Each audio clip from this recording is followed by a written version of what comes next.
Hi, I'd like to talk to you a little bit about fear of riding your horse. Fear of riding is a lot more common than one might think. It can spring up for a number of different reasons. It could be from a traumatic experience, falling off your horse. It could be from simply being out of practice and getting out of your comfort zone. I've been around horses since I was 9 years old, and I spent all my free time at the barn. And there was a point in time when my first horse had to be put down, and it was very traumatic for me. And so during that time, I shied away from going to the barn because it really took the heart right out of me. And so I went off to college, and for the first couple of years in school, I didn't go over to the barn very often when I come home from college.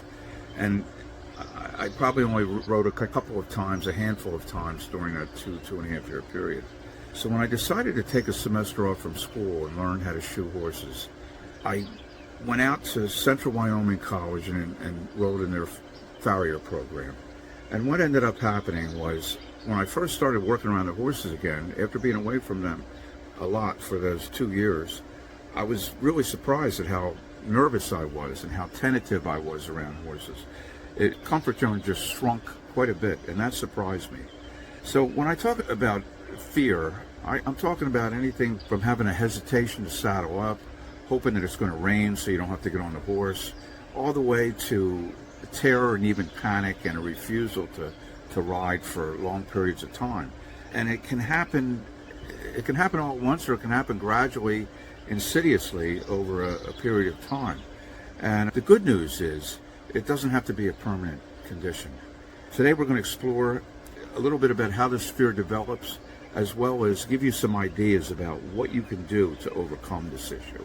And I'd like to start by talking about the reasons. It could be that you had a fall, you had an accident, maybe you witnessed an accident, or perhaps you even just heard a story about someone's misfortunate event while they were riding. Or it could be a matter of just a fear of being judged harshly by other people who are watching you ride. None of us wants to look foolish on a horse, and sometimes when a horse misbehaves and acts up, and maybe we don't handle ourselves, or at least we don't think we handle ourselves as well as we could, it might make us feel foolish, and so we don't want to have people standing around watching thinking that we're inept and incapable and not very good so far as our horsemanship skills go. And so I just want to say that this is a totally natural response for a human being to have. It says absolutely nothing about your skills as a horseman, and it also says absolutely nothing about your courage as a person. It's something that, the way we're wired, we have a way of protecting ourselves, that when we perceive something as being a threat, it automatically causes us body sensations, physiological sensations, which some people might label as being fear or anxiety. Your heart is racing, or you're sweating, or you're just a little bit shaky, or whatever the situation is that you label as anxiety. These are natural responses to a threat that's detected deep inside of your brain, and it's the way we're wired, and it says nothing about you as a person or as a rider. My name's Tom O'Ryan, and I've been around horses since 19, and I've been a professional farrier for 50 years. So I know a little bit about horses. I've also been certified as an NLP master practitioner, a mental toughness trainer, coach, and hypnotist. And so what all of this means is that I can help you with your fear of riding. I can help you overcome it. I can help you put it in your rearview mirror and leave it in the dust behind you as you sail on your way towards reigniting that passion you had for riding, that connection you had with your horse, and just get you back to enjoying the reasons why you bought a horse in the first place, which was to get on him and ride him. There's a lot of things you can do, and I can show you how you can incorporate mindfulness and relaxation techniques into your routine to make things a little bit easier when it comes to getting on your horse. Deep breathing exercises, visualization, using hypnosis, self-hypnosis, and NLP practices can really make a difference. It can be game changer in terms of the way you approach your riding. And that's what this YouTube channel is all about.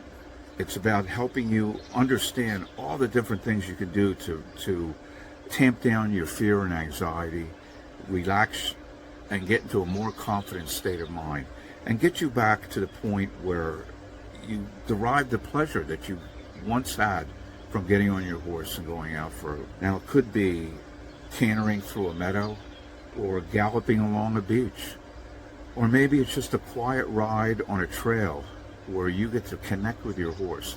And I'm not sure if you've ever experienced a connection with your horse so deep that it's almost like you could read their mind and they could read yours.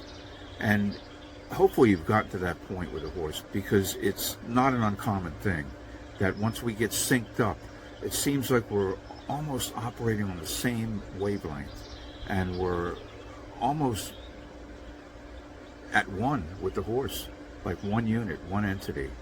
And if you've ever gotten to that point with your horse and you're afraid that you might not ever get back there, trust me, you can get back there. It is doable.